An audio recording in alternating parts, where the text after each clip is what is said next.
Hi guys, இன்றைக்கி சுட்ட கத்திரிக்காய் எப்படி செய்யறதுன்னு பார்க்கலாம். ஃபர்ஸ்ட்டு நல்லா பெரிய கத்திரிக்காயை எடுத்துக்கோங்க. அதை வந்துட்டு நல்லா ஸ்டவ்வில் வச்சு விறகடுப்பில் வச்சு நீங்கள் பண்ணிக்கலாம்.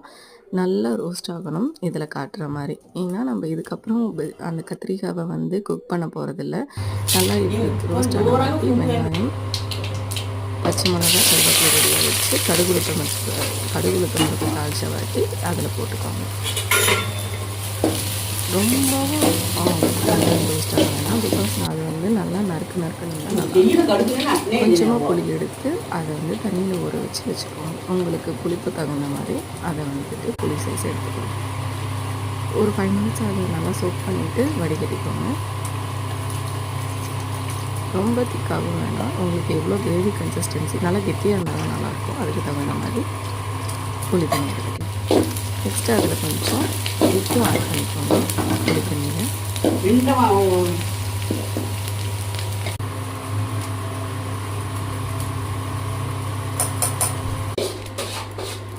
நெக்ஸ்ட்டு அந்த கொஞ்சம் கத்திரிக்காய் ஆற விட்டுட்டு அந்த மேலே இருக்க ஸ்கின்னை பீல் பண்ணி எடுத்துக்கலாம்.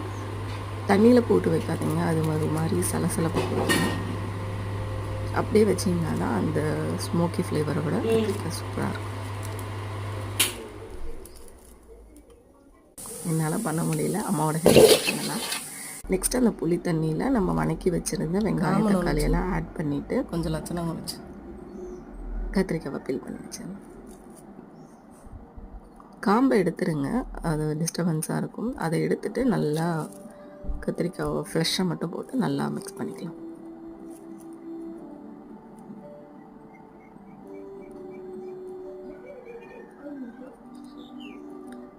நீங்கள் கொஞ்சம் ஒரு பவுலில் தண்ணி மாதிரி வச்சுட்டு கை அப்பப்போ அதில் இது பண்ணிவிட்டு வச்சுக்கோங்க.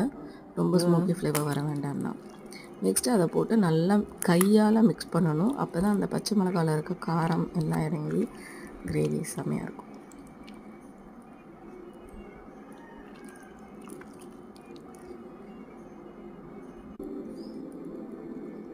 அவ்வளோதான். செஞ்சு பார்த்துட்டு எப்படி இருக்குன்னு சொல்லுங்கள். தேங்க்ஸ்.